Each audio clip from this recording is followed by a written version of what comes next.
Hello students, so welcome to this video. अब हम इस वीडियो में अपनी क्लास सिक्स एनसीईआरटी की हिस्ट्री का 7th चैप्टर करने वाले हैं, that is from kingdoms to an empire. पिछले वीडियो में हमने अपना चैप्टर सिक्स किया, जिसमें बहुत ज़्यादा बुद्धिज़्म, जैनिज़्म, उपनिषदास, बहुत ज़्यादा फिलोसफिकल बातें की थी। मुझे पता वो थोड़ा टफ था समझने के लिए, थोड़ा कॉम्प्लिकेटेड सा था। फिलोसफीज़ क्या होती है, आप पहली बार आपको पता लग रहा है कि फिलोसफी नाम का कोई सब्जेक्ट भी होता है, चीज़ें भी होती है। तो वो थोड़ा कॉम्प्लेक्स चैप्टर था, I know, I understand. But जो ये टैप चैप्टर है बहुत ज़्यादा ईजी होने वाला है, बहुत ज़्यादा छोटू सा, बहुत इंटरेस्टिंग सा चैप्टर होने वाला है। इसमें आप मगधा मगधा वगैरह तो सब हो गया ना। इस चैप्टर में आप जनरली चंद्रगुप्त मौर्य के एम्पायर के बारे में पढ़ने वाले हो, ठीक है। अशोका राजा, जो अशोका राजा थे, उनके बारे में आप पढ़ने वाले हो, ठीक है। ये सब चीज़ें होगी इस चैप्टर में। So before hopping on to the main headings of the chapter, हम अगैन एक स्टोरी के बारे में जानने वाले हैं। जैसे कि ये स्टोरी किसके बारे में है? ये स्टोरी इस लड़की के बारे में है। इसका नाम क्या है? रोशन, ठीक है। रोशन के दादू, ये रोशन के दादू थोड़े मोदी जी जैसे दिख रहे हैं, तो ठीक है, चलो रहने दो। Coming back to the story, ठीक है। रोशन के दादू रोशन को एक नोट देते हैं, एक कुछ पैसे देते हैं, ठीक है। कुछ पैसे देते हैं। रोशन इन पैसों को देखती है। पहली बात तो रोशन इन पैसों से सोचती है कि मैं एक सीडी खरीदूंगी, ठीक है। सीडी खरीद भाई, वो अब आपके टाइम पे तो एयर ड्रॉप, ब्लूटूथ, ये सब कुछ चलता है, व्हाट्सएप चलता है। उस टाइम पे सीडी का ज़माना था। तो सीडी में क्या पता मूवी वगैरह देखनी हो रोशन को, या कोई फ़ोटोज़ वगैरह सेव करने के लिए मूवी चाहिए हो रोशन को सीडी, ठीक है। तो रोशन को सीडी खरीदनी थी, ठीक है। रोशन के पास पैसे थे, और प्लस रोशन ना इन नोटों को देख के सोच रही थी कि यार ये नोट हो गए कैसे, मतलब इसमें ये चीज़ें बनी हुई है। रोशन बहुत ज़्यादा क्यूरियस थी। रोशन देखती है एक साइड तो गांधी जी की फ़ोटो बन रखी है, ठीक है, नोट पे। रोशन उस चीज़ को देख लेती है। दूसरी तरफ एक ये एम्बलम बना होता है देश के, तीन टाइगर जैसे बन रखे होते हैं। आप भी सोचते हो कि ये तीन टाइगर हम हर गवर्नमेंट ऑफिस के बाहर देखते हैं, कहीं ना कहीं बना होता है। और आपने भी नोट, क्या पता नोट वगैरह में नोटिस किया होगा कि आपके जो भी 500 रुपीज़ का नोट है, जितने भी तरह के जितने भी रुपीज़ के नोट होते हैं, उसमें ये सिंबल बना होता है। तो इस सिंबल का क्या मतलब है? तो उसी तरीके से आप ही की तरह भी रोशन भी सोचती है कि यार इस सिंबल का मतलब क्या होगा, ठीक है, ये यहाँ पे क्यों बना हुआ है, राइट। ठीक है, बस ये स्टोरी हमने डिस्कस कर दी। लायंस का क्या मतलब है, जो ये सेट ऑफ लायंस है ये क्यों बना रखे हैं, क्या मतलब है इसका, ओके। द मौर्यन एम्पायर, हम बात करेंगे मौर्यन एम्पायर की। पहली बात तो मौर्यन एम्पायर आप इंडिया पे देख लो कि कितना बड़ा था मौर्यन एम्पायर। मौर्यन एम्पायर यहाँ से शुरू होता था, देखो, पूरा अफगानिस्तान, थोड़ा बहुत ईरान का पार्ट, पूरा का पूरा पाकिस्तान वगैरह वाले एरिया कैप्चर करके, नीचे साउथ में थोड़ा सा साउथ का पोर्शन रह गया था, बाकी पूरा जो एरिया था वो मौर्यन एम्पायर के अंडर था, ओके। अब पहली बात तो मौर्यन एम्पायर के अंडर कुछ राजाज थे, इनके बारे में आप जान लो। अभी तक हमने कैसे हिस्ट्री पढ़ी है, पहली बात तो मैं क्रोनोलॉजी मैच करवाता हूँ, ठीक है। हमने पढ़ा पहले जब इंसान हंटर गैदरर्स थे, ठीक है। उसके बाद लोग थोड़े सिविलाइज हुए, लोग कैसे क्या बने, लोग बने हड़प्पा बने लोग, ठीक है, हड़प्पन वैली सिविलाइजेशन बनी। उसके बाद लोग नए लोग आए, कौन है, ऋग्वेदिक लोग आए, ठीक है, अर्ली वैदिक जिसे कहा जाता है, वो लोग आए, ठीक है। उनके टाइम पे चीज़ें ज़्यादा डेवलप नहीं थी। उसके बाद कौन है, महाजनपदास और जनपदास बने, ठीक है, जिनके अंदर बुद्धिज्म वगैरह भी डेवलप हुआ, ठीक है। अब हम बात करेंगे, अब जैसे महाजनपदास, जनपदास, ये सब कुछ बन गया, ठीक है। मगधा वगैरह था, मगधा वगैरह के बाद अब क्या चीज़ राइज हुई, अब राइज हुआ मौर्यन एम्पायर का, ठीक है। क्रोनोलॉजी हिस्ट्री का जो यू कैन से टाइम पीरियड है, इसे आपको मैंने अभी मिला दिया है। अब थोड़ा बहुत आपको चेन बन जाएगी। चलो मैं एक वीडियो स्पेसिफिकली इसी के ऊपर बनाऊंगा, हिस्ट्री की चेन के ऊपर ही बनाऊंगा, किसके बाद कौन सा इवेंट हुआ, ठीक है। अब आप इतना जान लो कि मगधा वगैरह जो था, मगधा वगैरह के बाद एक जो सबसे पावरफुल एम्पायर है, वो कौन सा एम्पायर है, मौर्यन एम्पायर, ठीक है। मौर्यन एम्पायर के तीन मेन रूलर्स है, मेजर रूलर्स है, ऐसे नहीं कहूँगा कि सिर्फ यही तीन है, और भी थे इसके बाद, उनके बारे में अभी बात नहीं करेंगे क्योंकि वो ज़्यादा इंपॉर्टेंट भी नहीं है। उनके टाइम पे मौर्यन एम्पायर का डिक्लाइन शुरू हो गया था, इसलिए, ठीक है। ये वाले रूलर्स ऐसे थे, इनके टाइम पे मौर्यन एम्पायर बहुत ज़्यादा ग्रो कर रहा था। फर्स्ट रूलर कौन है, चंद्रगुप्त मौर्य। चंद्रगुप्त मौर्य के बारे में आपने सुना होगा थोड़ा बहुत कि चंद्रगुप्त मौर्य नाम का कोई एक बहुत एक्सीलेंट और बहुत ज़्यादा योग्य एक रूलर था। चंद्रगुप्त मौर्य के बाद एक दूसरे रूलर थे, वो थे बिंदुसार, ठीक है, बिंदुसार, सॉरी मैं गलत प्रोनाउंस किया, बिंदुसार, ठीक है। वो चंद्रगुप्त मौर्य की फैमिली के थे, आई थिंक उनके बेटे थे ये चंद्रगुप्त मौर्य के, बिंदुसार, ठीक है। बिंदुसार के बाद उनका एक नया राजा आया, that was Ashoka the great. One of the most famous ruler of India was Ashoka, ठीक है। ये सेम ही फैमिली के अंदर चल रहा है। पहले राजाज कैसे थे, ऋग्वेदिक टाइम पीरियड में, ठीक है। लोग डिसाइड करें राजा कौन बनेगा। अब हम आए हैं लेटर वैदिक पीरियड में, और यू कैन से वैदिक पीरियड में, अर्ली वैदिक, लेटर वैदिक। अब हम लेटर वैदिक पीरियड में ही ये राजा है। ये राजा कैसे चल रहा है, ये राज्य कैसे चल रहा है, ये हेरिडिटरी पे चल रहा है, फैमिली के बेसिस पे ही ये राज्य चल रहा है, ठीक है। Okay, Ashoka the great, okay, ये सब कुछ होगा। हाँ, तीन राजा की आप क्रोनोलॉजी याद रखो। सबसे पहले कौन थे, चंद्रगुप्त मौर्य, उसके बाद थे बिंदुसार, उसके बाद आए थे अशोका द ग्रेट। ये तीन आपको क्रोनोलॉजी याद होनी चाहिए बेसिक हिस्ट्री की, ओके। द मौर्यन एम्पायर, अब हम मौर्यन एम्पायर के बारे में जानने वाले हैं, ठीक है, okay.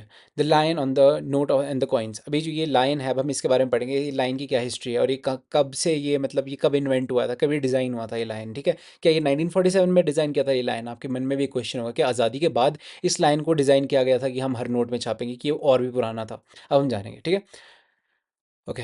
Carved in the stone and placed on top of the massive stomp pillar at Sarnath. ठीक है, जो सारनाथ जगह है जहाँ पे लॉर्ड बुद्धा ने अपना सबसे पहला सरमन दिया, अपनी सबसे पहले टीचिंग दी, वहाँ पे ये मिला है आपको, ये एम्बलम मिला है, ये स्कल्पचर मिला है। ये क्या है?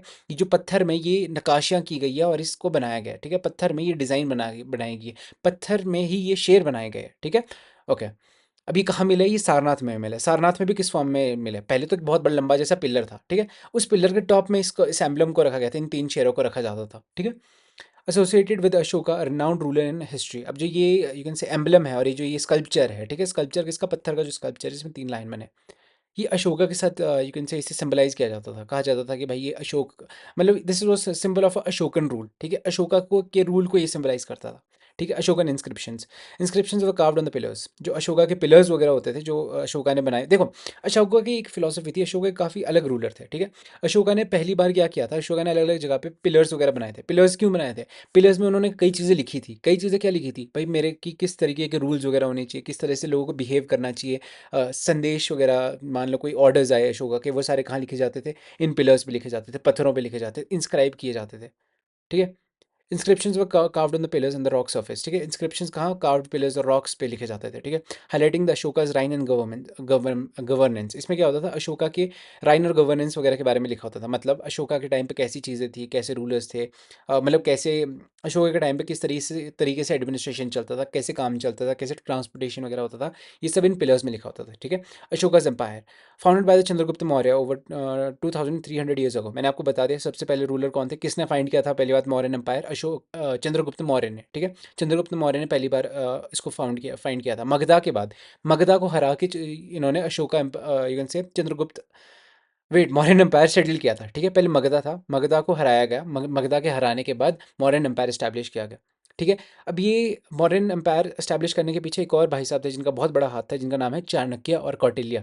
और इनका नाम एक और भी है। देखो, जो चंद्रगुप्त मौर्य के जो यू कैन से गुरु थे, जो टीचर थे, जिन्होंने एक बहुत बड़ा रोल प्ले किया मौर्यन एम्पायर बनाने में, वो कौन थे? वो थे चाणक्य। चाणक्य के बारे में आपने सुना होगा। ठीक है, this person here is Chanakya. ठीक है, ये भाई साहब यहाँ पे चाणक्य है।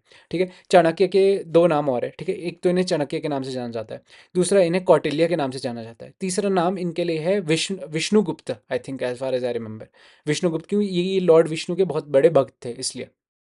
ठीक है, ऑथर ऑफ अर्थशास्त्र।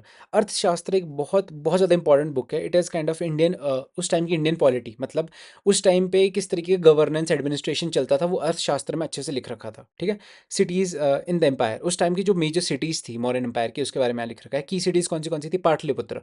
जो पहली बात, पाटलिपुत्र कौन सी है, कौन कौन सी जगह है Pataliputra? Pataliputra is nothing but, कहाँ है ये? Okay, Pataliputra is nothing nothing but the present day Patna. Patna को पहले पाटलिपुत्र कहा जाता था, बस। ओके, अब हम कहाँ थे? यहाँ पे। अब दूसरी सिटी कौन सी इंपॉर्टेंट थी? तक्षशिला एक बहुत इंपॉर्टेंट सिटी थी। यहाँ पे मैप दिया, हाँ, यहाँ पे भी मैप दिया हुआ है, देखो तक्षशिला। मैंने आपको कहा था कि मैं अगले आपको चैप्टर में तक्षशिला के बारे में बताऊंगा। दिस इज तक्षशिला, देखो पाकिस्तान के बिल्कुल सेंटर में तक्षशिला यहाँ पे लोकेटेड है। ठीक है, तक्षशिला कहाँ है? पाकिस्तान में आज के टाइम पे। ठीक है, उज्जैनी, उज्जैनी वाला एरिया कहाँ है? उज्जैनी वाला एरिया इज समवेयर हियर, देखो उज्जैनी यहाँ पे लिखा हुआ है, Ujjaini is here. Okay, Ujjaini, ये तीन मेजर यू कैन से आई वुड से सिटीज़ होती थी उस टाइम पे मौर्यन एम्पायर की। ठीक है, तक्षशिला, वो तक्षशिला की क्या इंपॉर्टेंस थी? Takshashila was the gateway to the north western and the central Asia. Takshashila एक यू कैन से एक ऐसी सिटी थी जहाँ से जब भी कभी किसी को ट्रेड करने इंडिया से बाहर जाना, वो तक्षशिला होके ही जाता था। ठीक है, it was more of a trading route, gateway. ठीक है, Ujjaini, important route to connect the south and northern India. Ujjaini एक ऐसी जगह थी जहाँ से नॉर्थ और साउथ इंडिया को कनेक्ट किया जाता था। और उज्जैनी भी यू कैन से ट्रेड करने के लिए, अगर सी के थ्रू किसी ने ट्रेड करना है तो उसके लिए उज्जैनी बड़ी इंपॉर्टेंट थी। प्लस उज्जैनी से ही एक रास्ता जाता था, कहाँ के लिए जाता था रास्ता? यहाँ नीचे के लिए। ठीक है, यहाँ पे आई थिंक उज्जैनी था, it was Amaravati, no, it was Ujjaini, sorry. I think इसमें दिया नहीं, मैं थोड़ा कंफ्यूज हूँ। क्लास 12 की बुक में लिखा है कि उज्जैनी वाला एरिया जो है, कर्नाटका वाला जो एरिया है, नहीं नहीं, देयर इज स्वर्ण नगरी। स्वर्ण नगरी इज अनदर यू कैन से प्लेस जो यहाँ कहीं लोकेटेड है। ठीक है, यहाँ कहीं एक स्वर्ण नगरी नाम की let me search on the map, यहाँ स्वर्ण नगरी होना चाहिए था। पिताका उज्जैनी राष्ट्र, यहाँ कहीं, ये देखो स्वर्ण नगरी, that what I was saying. ठीक है, दिस इज स्वर्ण नगरी। अब ना, एक और जगह थी स्वर्ण नगरी। अब आपकी बुक में तो चलो ठीक है, सुना मेरी बात सुना। आपकी बुक में अभी तीन ही सिटीज़ के बारे में बता रखा है, जैसे कि पाटलिपुत्र, तक्षशिला एंड उज्जैनी। मैं आपको एक चौथी सिटी के बारे में बना रहा हूँ, स्ट्रेस लेके नहीं, ज़्यादा दिमाग लगा के नहीं, ज़्यादा पढ़ना है इसे, बस इजीली मैं आपको बता रहा हूँ, अगर समझ आता है ठीक है। एक दूसरी सिटी थी जो कि थी कर्नाटका साइड में, उसका नाम था व्हाट वाज दैट, स्वर्ण नगरी। उसे स्वर्ण नगरी क्यों कहा जाता था? वहाँ से गोल्ड निकलता था बहुत सारा, इसलिए उसे स्वर्ण नगरी कहते थे। वो भी one of the important sites है। ठीक है। सिटीज़, अब देखो सिटीज़ में कौन कौन रहता था, ठीक है। सिटीज़ में ज़्यादा मर्चेंट्स रहते थे और लेकिन से सरकारी ऑफिशियल्स रहते थे। आई मीन उस टाइम अशोका जी की जो सरकार थी उनके लोग रहते थे। और क्राफ्ट पर्सन्स बहुत ज़्यादा, यू से जो मिस्त्री लोग हैं, स्किल्ड लोग हैं, जो मतलब नक्काशियाँ करते, चीज़ें बनाते हैं, वो सारे लोग वहाँ पे रहते थे, ठीक है। Villages and the forest, villages were home to the farmers and herders. जो फार्मर्स और हर्डर्स है, हर्डर्स कौन है, जो चरवाहे होते हैं, ठीक है। फार्मर्स और हर्डर्स क्या के घर वगैरह कहाँ होते थे, विलेजेस में होते थे जनरली, ठीक है। फॉरेस्ट रीजन, फॉरेस्ट रीजन में क्या होता था भाई, फॉरेस्ट रीजन से आपको क्या मिलेगा, फॉरेस्ट प्रोड्यूस मिलेगा आपको। मान लो अच्छी क्वालिटी के एलिफेंट्स चाहिए तो आपको फॉरेस्ट से इजीली मिल जाएगा। फॉरेस्ट से आपको हनी वगैरह चाहिए वो आपको इजीली मिल जाएगा। फॉरेस्ट से आपको लकड़ी चाहिए वो भी आपको मिल जाएगी। तो बस उसकी इंपॉर्टेंस यहाँ बता रखी है, ठीक है। डाइवर्सिटी इन द एम्पायर, ठीक है।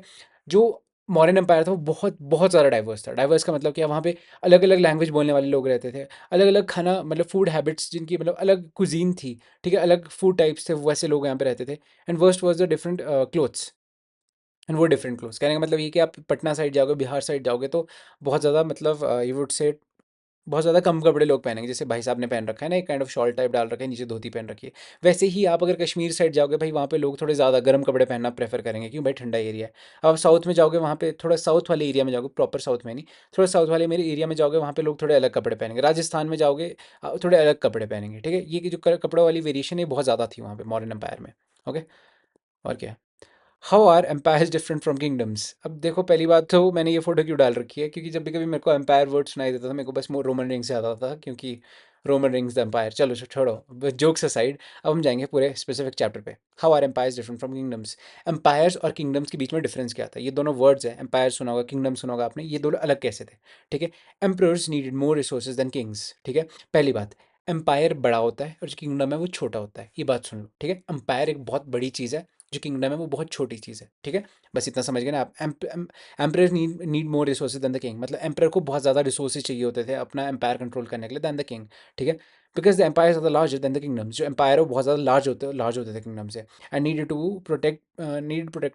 And needed to be protected by the big armies. और एम्पायर्स को प्रोटेक्ट करने के लिए बहुत बड़ी बड़ी आर्मीज लगती थी। So also they needed a large number of the officials who collect taxes.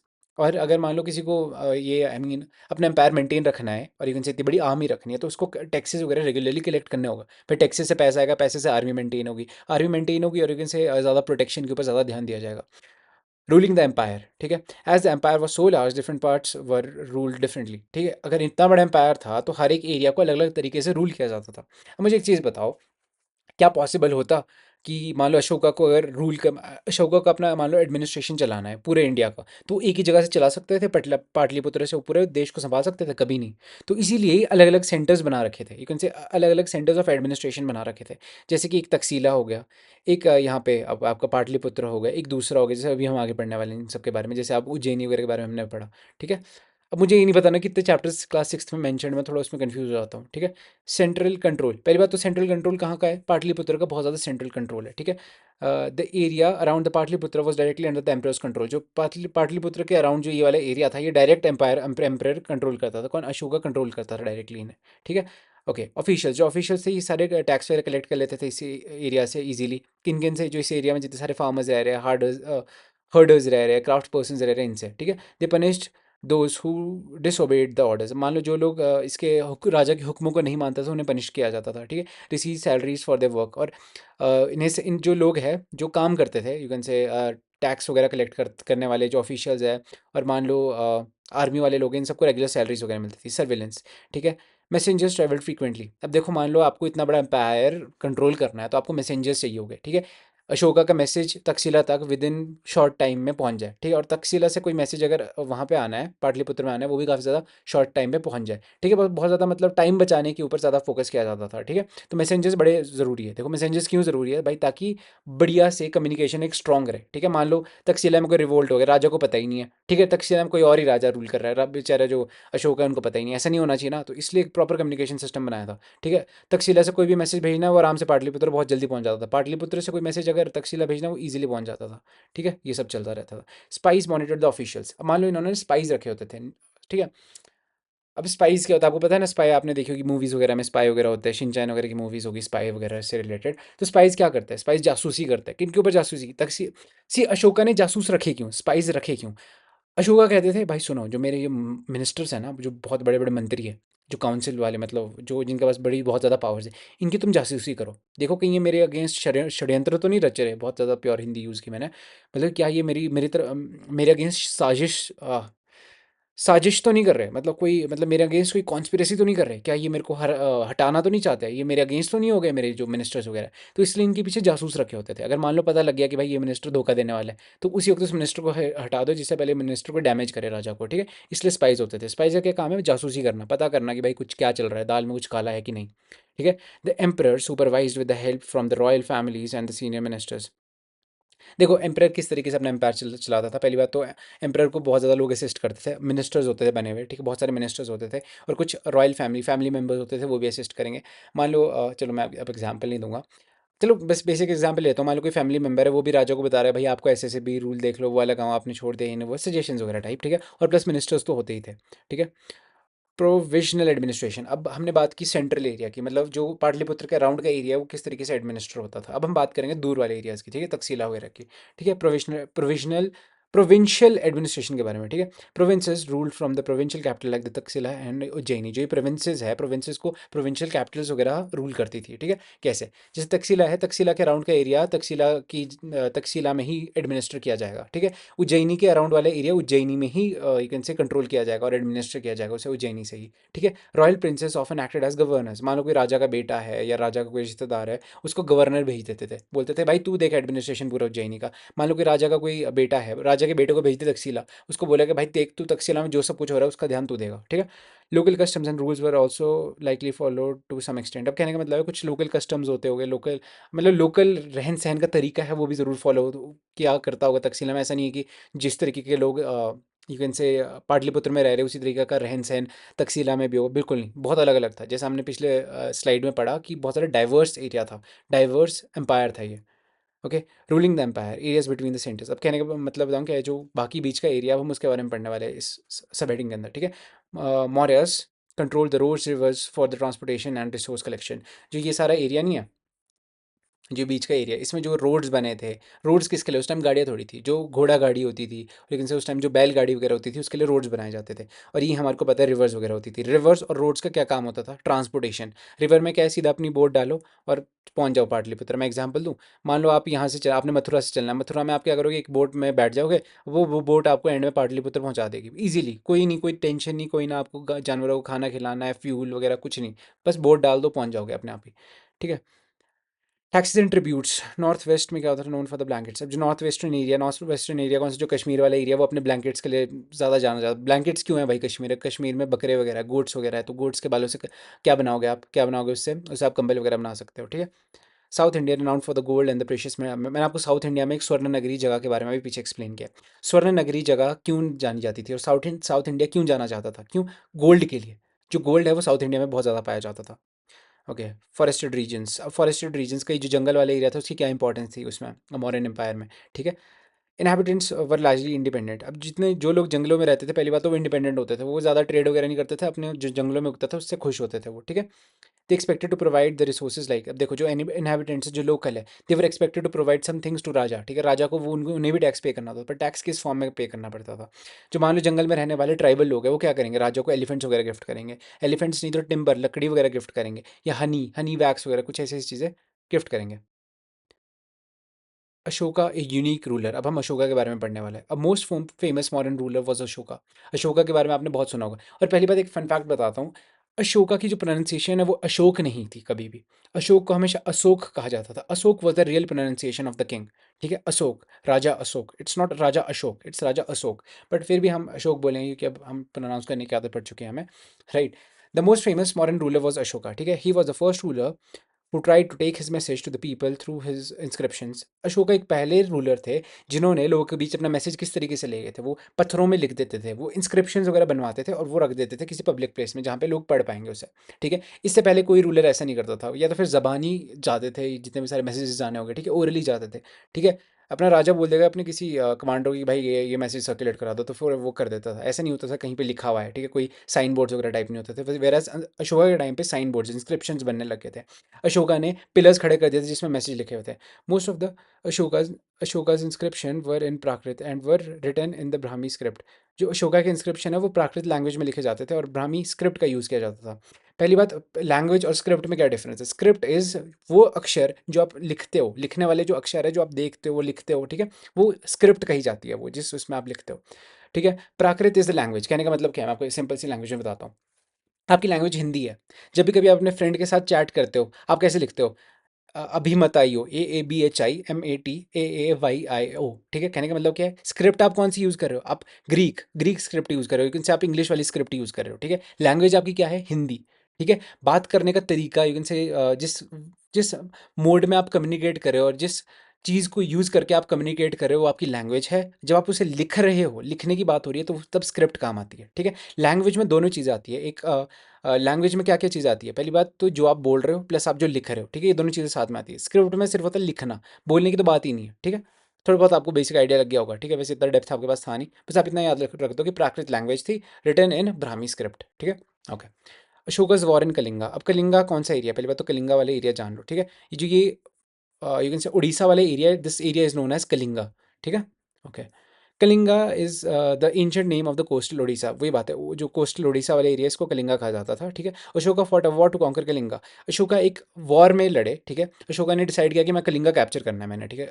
Ashoka ने बढ़िया वॉर वगैरह की कलिंगा को कैप्चर करने के लिए, बट एक चीज़ हुआ उससे, ठीक है? However he was horrified when he saw the violence in the bloodshed that decided and that he decided not to fight any more, okay है? अब अशोका ने जब कलिंगा के ऊपर अटैक किया और अशोका ने देखा कि भाई यार, लड़ाई जब होती है, जब वॉर जब होती है, तो कितने मासूम लोग मरते हैं, कितना वायलेंस होता है। इस चीज़ को देख के अशोका बहुत ज़्यादा मतलब he was shocked, he was like कि यार इतना खून खराबा हो रहा है यार, और वो भी मेरे बस एक डिसीजन की वजह से। इसके बाद अशोका ने डिसाइड कर लिया कि यार वहाँ, ऑल दो अशोका जो ये कलिंगा की वॉर थी ये जीत गए थे, अशोका को ये चीज़ें पता लगी नहीं यार, इतने मासूम लोग मरे हैं, इतने लोगों की डेथ हुई है। अशोका बहुत ज़्यादा, एक से अशोका को बहुत ज़्यादा दिल में दुख हुआ। तो अशोका ने डिसाइड किया कि अगली बार से मैं कोई वॉर ही नहीं करूँगा। और अशोका को कहा जाता है he is the only king in the history. ये पूरी इतिहास में एक ऐसे राजा है जो एक यू कैन से वॉर जीतने के बाद जिन्होंने डिसाइड कर दिया कि मैं अब कभी कॉन्कर ही नहीं करूँगा, अटैक ही नहीं करूँगा, कभी अपने एम्पायर को एक्सपैंड ही नहीं करूँगा, ठीक है? ओके। यही चीज़ यहाँ पे लास्ट पॉइंट में लिखी हुई थी, ठीक है? ऐसे मत सोचना कुछ अलग पढ़ा दिया। देखो चैप्टर एंड भी हो गया। व्हाट वाज अशोकास धम्मा? अभी अशोकास धम्मा क्या है? अशोका की धर्मा, अशोका कुछ टीचिंग्स। सी, अशोका बाद में ना बहुत ज़्यादा एक ऐसे लीडर बन गए थे, फिलोसफिकल लीडर बन गए थे, ठीक है? Ashoka was more of a very, मतलब कैसे बताऊँ मैं आपको, ज्ञानी टाइप पर्सनैलिटी, और बहुत ही मतलब समझदार से व्यक्ति बन गए थे अशोका, ठीक है? बहुत ज़्यादा विजडम था अशोका के पास, ठीक है? बहुत ज़्यादा समझ थी, बहुत ज़्यादा अक्ल। अक्ल तो खैर इतने बड़े राजा के लिए वर्ड यूज़ नहीं करना चाहिए। मतलब अशोका बहुत ज़्यादा जीनियस टाइप और यू कैन से बहुत ज़्यादा समझदार टाइप पर्सनालिटी बन गए थे बहुत बाद में, ठीक है? मतलब वो काफ़ी बुद्धा की टीचिंग से वो बहुत ज़्यादा इन्फ्लुएंस थे। चलो मैं आप स्पेसिफिकली आता हूँ, ठीक है? कहने का मतलब, चलो मैं आपको क्रोनोलॉजी बताता हूँ। कलिंगा की वॉर हुई, अशोका ने बहुत ज़्यादा ब्लड शेड देखा, वायलेंस देखा, अशोका को अच्छा नहीं लगा। तो अशोका का हृदय परिवर्तन हुआ। अशोका ने सोचा कि अब मैं वॉर वगैरह के ऊपर फोकस नहीं करूँगा, अब मैं लोगों की लाइफ के ऊपर फोकस करूँगा। अब मैं करूँगा कि भाई मतलब अशोका का भी ऐसा ऑब्जेक्टिव हो गया था कि मैंने अपनी जो आवाम है, लेकिन से अपनी जो पब्लिक है, अपनी पब्लिक के अंदर धर्म के बारे में की इंपॉर्टेंस बतानी है लोगों को बताना है कि अच्छे काम करो, अच्छी टीचिंग, मतलब जो अच्छी चीज़ें उनके बारे में सिखाना शुरू कर दिया अशोका ने, ठीक है? अशोका की ट्रांसफॉर्मेशन हो गई just because the war of Kalinga, ठीक है? Nature of dhamma, they did not involve the worship of the god to sacrifice. Dhamma के अकॉर्डिंग, जो धर्मा की फिलॉसफी है जो अशोका की, उसका ये मतलब नहीं था कि भाई गॉड की वर्शिप करने लगो, भगवान के आगे भगवान वगैरह की पूजा करने लगो। इनका थोड़ा अलग मतलब था धम्मा का, ठीक है? Ashoka viewed himself as the father figure. Ashoka अपने आप को एज ए फादर फिगर देखते थे, एज ए मतलब कैसा होता, फादर टाइप देखते थे अपने आप को कि मैं फादर हूँ, और जो मेरी आवाम है, जो मेरी पब्लिक है, वो मेरे बच्चे जैसे है। तो मैं अपने बच्चों की केयर करूंगा, अपने बच्चों को सिखाऊंगा कि अच्छी ज़िंदगी कैसे जीते हैं, ठीक है? Ashoka viewed himself as the father figure, instructed his subjects like children's.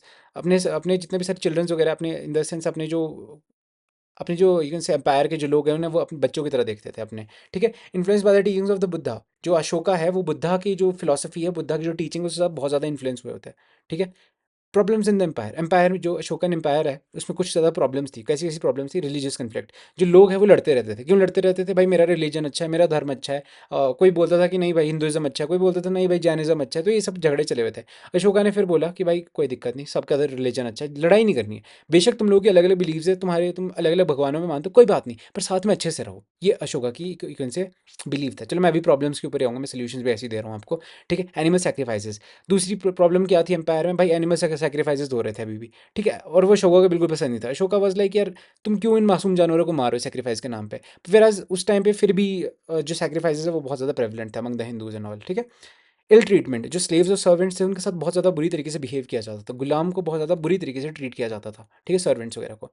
Whereas Ashoka इस चीज़ के ऊपर अगेन नहीं बिलीव करते थे, वो कहते थे कि यार सर्वेंट्स को भी इक्वल रिस्पेक्ट से रखो, ठीक है। Quarrels occurred with in the families between the neighbours. अब देखो, लड़ाई झगड़े नॉर्मल दिनचर्या के, फैमिली के अंदर भी झगड़े हो रहे थे या पड़ोसियों के साथ झगड़े हो रहे थे, वो भी चले हुए थे। एक और प्रॉब्लम थी एम्पायर की, ठीक है। Efforts to address this problem, तब अशोका ने अब मान लो अशोका की तरफ से क्या सोल्यूशन था इन सारी प्रॉब्लम्स के अगेंस्ट, ठीक है। He appointed official called as the dhamma mahamatta, एक गवर्नमेंट ऑफिसर बनाया गया, ठीक है। अशोका ने एक नया ऑफिसर टाइप बनाया गवर्नमेंट का, उसे कहा जाता था धम्मा महामत्ता। अब इस भाई साहब का क्या काम था, धम्मा, ये देखो जैसे भाई साहब है ना यहाँ पे, वेट अ सेकंड में आपको ना, wait a second, let me get it here, ठीक है। ये आप भाई साहब यहाँ पे देख पा रहे होगे ना, दिस इज नोन एज धम्मा महामत्ता। इनका क्या काम था, इनका क्या काम था, जहाँ जहाँ पे भी कोई प्रॉब्लम्स है, कोई भी झगड़े है, कोई एनिमल सेक्रीफाइस हो रहा है, किसी को किसी मतलब स्लेव्स वगैरह का इल ट्रीटमेंट हो रहा है, कहीं झगड़े हो रहे हैं, रिलीजियस कन्फ्लिक्ट चल रहा है, उनको समझाओ, ठीक है, उन लोगों को सुलझाओ और उन लोगों को असलियत बताओ ज़िंदगी की क्या है, उन्हें बताओ कि ज़िंदगी का असली सच क्या है, ठीक है। उन्हें बताओ कि लड़के कुछ नहीं मिलेगा भाई, पीस पे खुश खुश रहो, पीसफुल ज़िंदगी जियो, ठीक है। अपॉइंट द ऑफिस धम्मा महामत्ता, क्या, ठीक है, धर्म वगैरह के बारे में बताने के लिए धम्मा महामत्ता अपॉइंट कर दिया, ठीक है। Message were inscribed on the rock. अब जो धम्मा एक अशोका का जो मैसेज था वो पत्थर के ऊपर लिखा होता था, पत्थर के ऊपर इंस्क्राइब्ड होता था, ठीक है।